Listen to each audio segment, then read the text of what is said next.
Bismillahirrahmanirrahim. Assalamualaikum. Jumpa kembali masih di Debu Terbang Channel.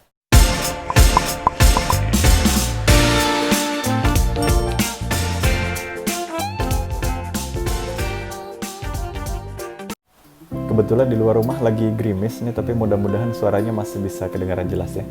Hari ini kita pengen ngobrol-ngobrol mengenai kepribadian dan karakter manusia.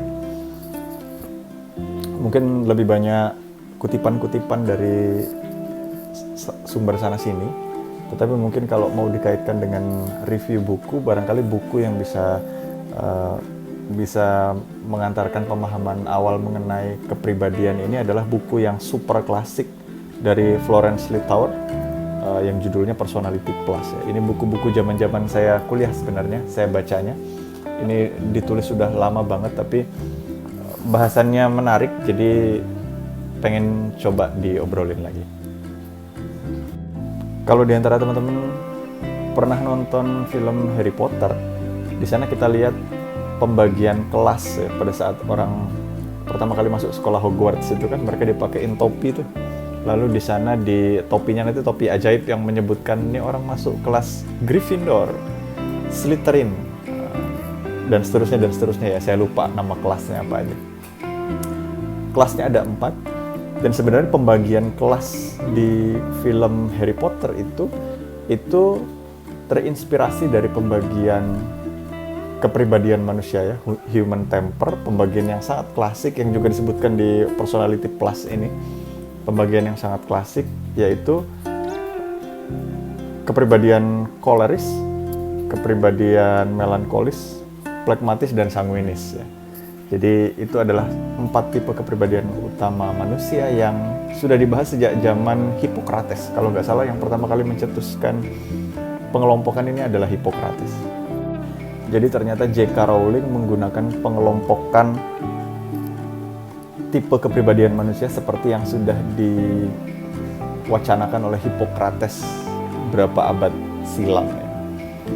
Jadi singkatnya menurut pembagian ini, manusia itu dikelompokkan dalam 4 tipe utama. Yang pertama itu adalah orang dengan kepribadian yang strong, kuat ya, tukang nge-push orang, dominan orangnya. Suka disebut sebagai orang yang natural leader ya, punya bawaan alami untuk jadi pemimpin. Ini adalah tipe orang dengan kepribadian koleris. Tipe orang seperti ini kalau kita punya teman, dia orangnya dominan, vokal, suka ngomong, terus suka ngatur-ngatur gitu ya. Itu berarti dia adalah orang yang masuk dalam kepribadian ini. Koleris, itu tipe pertama. Tipe berikutnya adalah orang yang kebalikannya dari orang model koleris itu ya. Kalau koleris tadi sangat strong dan nge-push ya, dominan.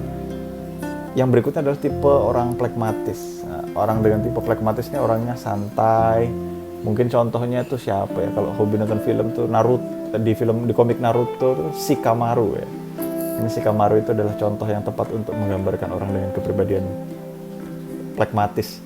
Santai, leyeh-leyeh, nggak suka hal yang terburu-buru gitu. Itu tipe orang dengan kepribadian plekmatis.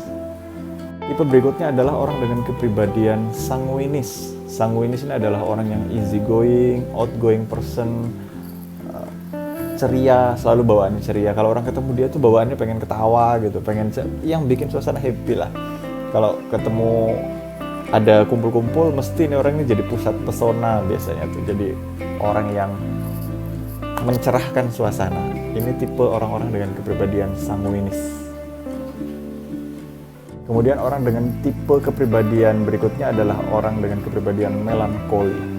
Melankoli ini orangnya penuh jiwa seni, analytical ya. Dia seorang analis, teratur, rapi, suka menganalisa hal-hal tertentu. Cara dia menganalisa itu biasanya bagus. Pemikir lah. Nah, ini tipe orang dengan kepribadian melankolis. 4 kepribadian utama itu biasanya mesti ada salah satunya yang tanpa kita sadari itu ada di dalam diri kita. Kita mesti siapapun orang dia masuk dalam salah satu dari 4 kriteria ini. Jadi kalau metodenya para apa ya, psikolog ya, para ahli dari dunia barat itu kan mereka biasanya ada tes-tesnya tuh di bukunya juga ada tes pertanyaan-pertanyaan simpel yang bisa kita jawab. Nah, nanti di akhirnya itu ada skor yang menentukan kita masuk dalam kecenderungan kepribadian yang mana. Pembagian klasifikasi kepribadian seperti ini banyak banget tipenya. Barangkali mungkin yang dibahas di buku Personality Plus-nya Florence Littauer ini sudah outdated ya. Banyak yang lebih update lagi, tapi intinya kurang lebih sama aja. Kadang-kadang ada yang pembagiannya pakai warna. Terakhir saya ikut pelatihan di salah satu perusahaan itu pembagiannya pakai warna. Tapi idenya tidak lari jauh-jauh dari itu ya. Mesti ada orang yang dominan, leader, nge-push. Terus kebalikannya itu adalah orang yang santai, easy going, santai, nggak suka terburu-buru gitu ya. Terus ada lagi orang yang punya kepribadian sangat ceria, seperti seorang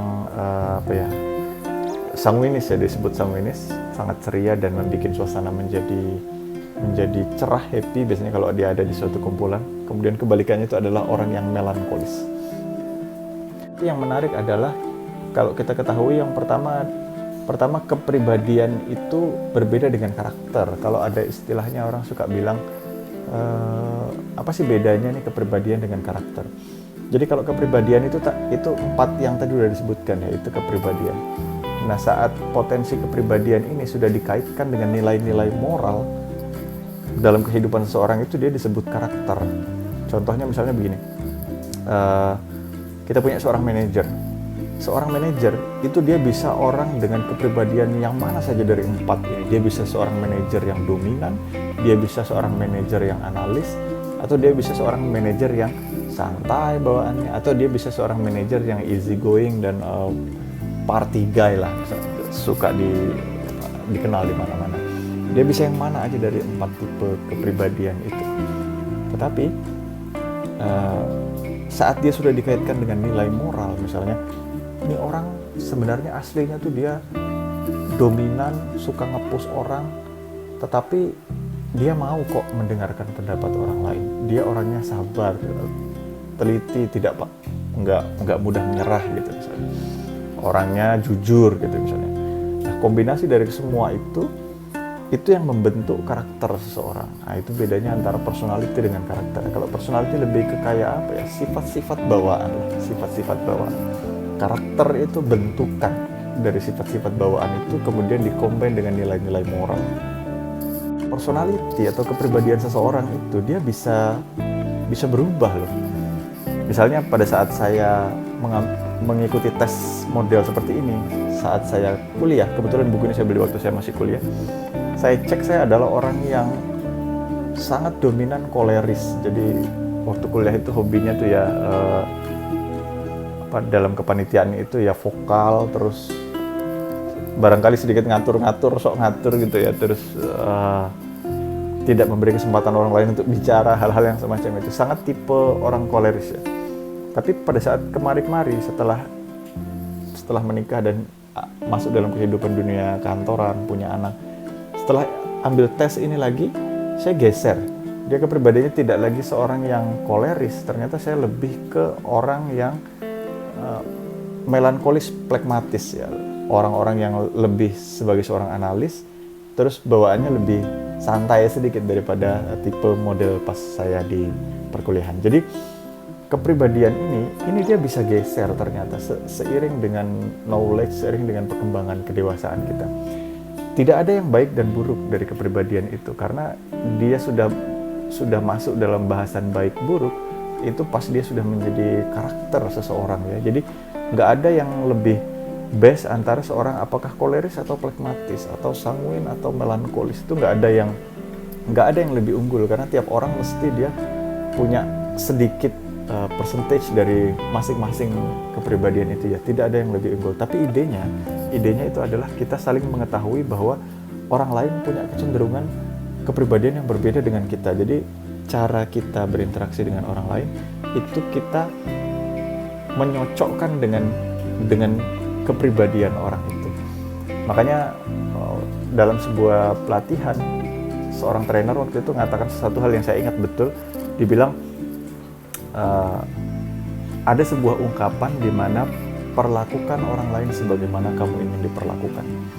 Ungkapan itu betul, tetapi tidak sepenuhnya selalu tepat konteks ya, karena kalau kita memperlakukan orang lain sebagaimana kita ingin diperlakukan, maka kita akan kadang-kali kecewa karena ternyata orang lain itu punya tipikal kepribadian yang beda dengan kita. Contohnya begini, manajer saya pertama di kantor adalah seorang dengan kepribadian melankolis.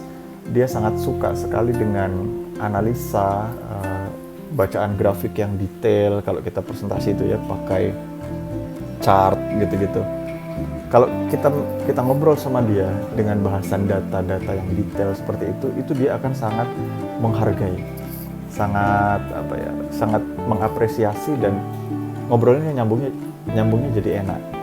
Tapi kemudian manajernya diganti dengan orang yang punya kepribadian sama sekali beda dengan dia. Kalau yang tadi lebih analis, ini orang yang lebih easy going, lebih kepribadiannya seperti seorang sanguinis ya, Nah, saat saya mencoba memperlakukan beliau sebagaimana manajer saya sebelumnya, saya ngobrol sama dia pakai data-data yang komplit, lengkap, segala analisa chart-chart yang warna-warni. Ternyata kok tidak diapresiasi. Saya merasa kok, waduh, saya sudah melakukan segala effort untuk melakukan ini, kenapa ya kok tidak diapresiasi seperti manajer sebelumnya.